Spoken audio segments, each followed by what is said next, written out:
So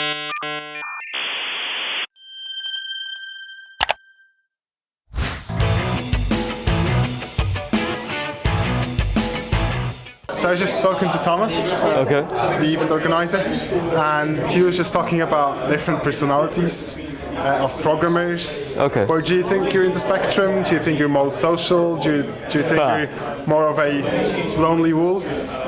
Yeah, I don't really do the whole social thing. I guess I would say I'm very introverted when it comes to. I would say so. Okay. Yeah, I like to do projects on my own and just see how far I can get working on things. And so you don't like teamwork then, or are you not sure how you feel about it? Well, I'm not sure, because I didn't think I liked teamwork, but it turns out that I hadn't done anything on a large scale before, and now working with a few people and actually sitting down and getting things done, it's different, and I'm actually enjoying it a lot more than I thought that I would. So I didn't like teamwork. I think maybe now I do. So coming to the hackathon actually from a lonely wolf makes you a bit more of a social person then? Yeah, definitely, and in a good way as well. I don't feel like I've been forced to interact with people and socialize. It's just felt natural to get together with people and work. That's good. It's good. Yeah. So is it about the people who actually met you? Are they sort of similar interests maybe? Yeah, quite. So I actually came with the guys from my third year project for computer science, and we thought it would be good to get to know how we work together as a team, and that's really interesting. So do you think actually team programming is important, or can you actually pull off most of your stuff yourself? Oh no, it's massively important. Yeah. I think if you're working on your own, you don't tend to finish projects. But if other people are relying on you, you will actually do work. So do you think not finishing projects is a major difficulty, or is it about motivation? Is it about actual technical?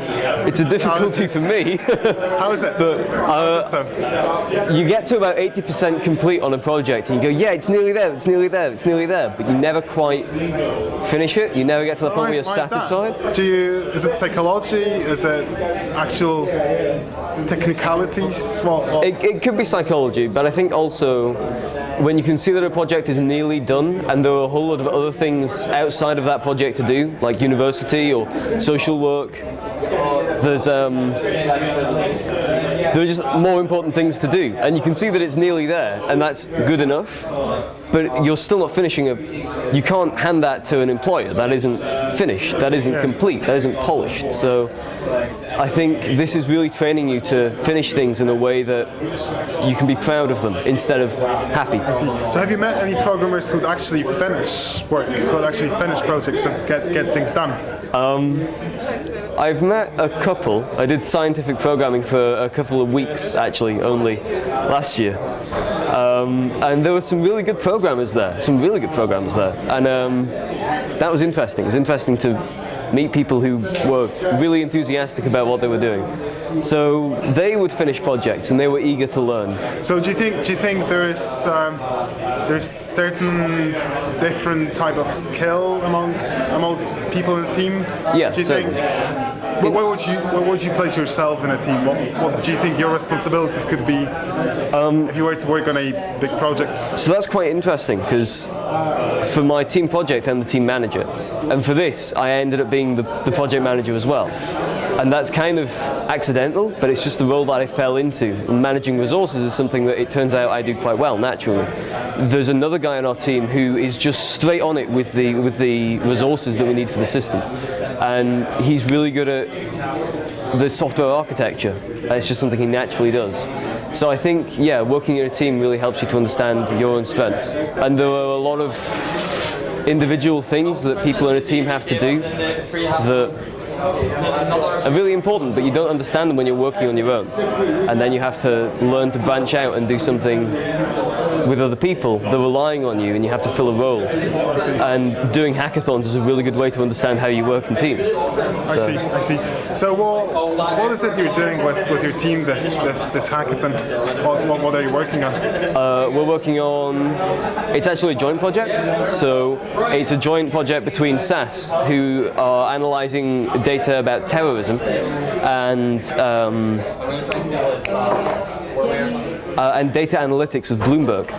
So we're looking at the way that terrorism affects business internationally, and looking at how it's fascinating, and seeing how say resources stop coming out of a country, or there's a trade embargo.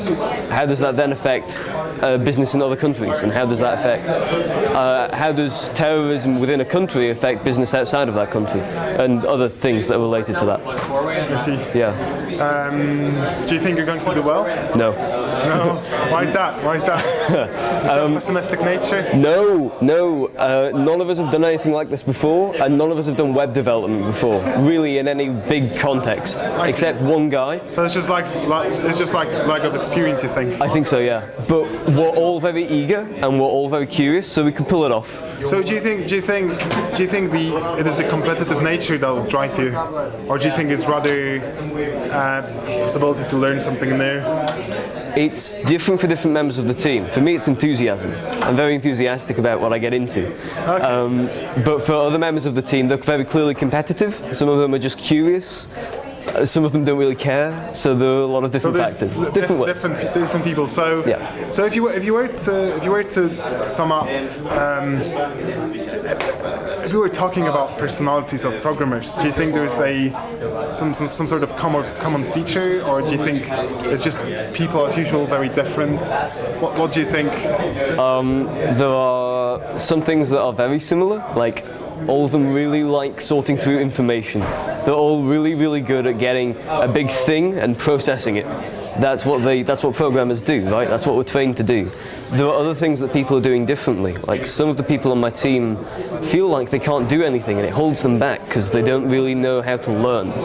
And other people on the team realize that there's something that they need to do, some hole that they need to fill, and they go out and they learn it, and they're looking up like wikis, and they're looking up documentation, and very different personalities when it comes to learning. And I think that's really important, because you don't have all of the tools that you need to complete a project, and you have to be able to be dynamic enough to finish it, and to learn on the go, and just pick up the skills that you need as you need them. So learning is a big difference in personalities, and that really comes out when you put a group of programmers together and give them a project as a team. I hadn't seen that before I came here, but it's really obvious now that I'm here. Yeah, I see. Yeah. So how about learning programming then? How do you do that? What's your approach? Enthusiasm. Enthusiasm. Yeah, there's a problem that you want to solve, or something that you're curious about, so you go out and you pick up some skills to learn about it, and you hack something together and it works. And then next week you go, oh man, I really want to add this thing to it, and you look into that framework again and you add in that new feature, and you read about the things that you've read about before, and that's a great way to learn. Learning by example. So it's not about books, it's not about static knowledge. No, it's about practice. I see. Yeah, and practical work. I see. Okay. Yeah. Thank you very much for that. I hope we can wish you luck for your. Well, we can wish all the luck for your team and for the project. Thank you very much. How it will turn out. All right. Thanks. Thank you. Thank you.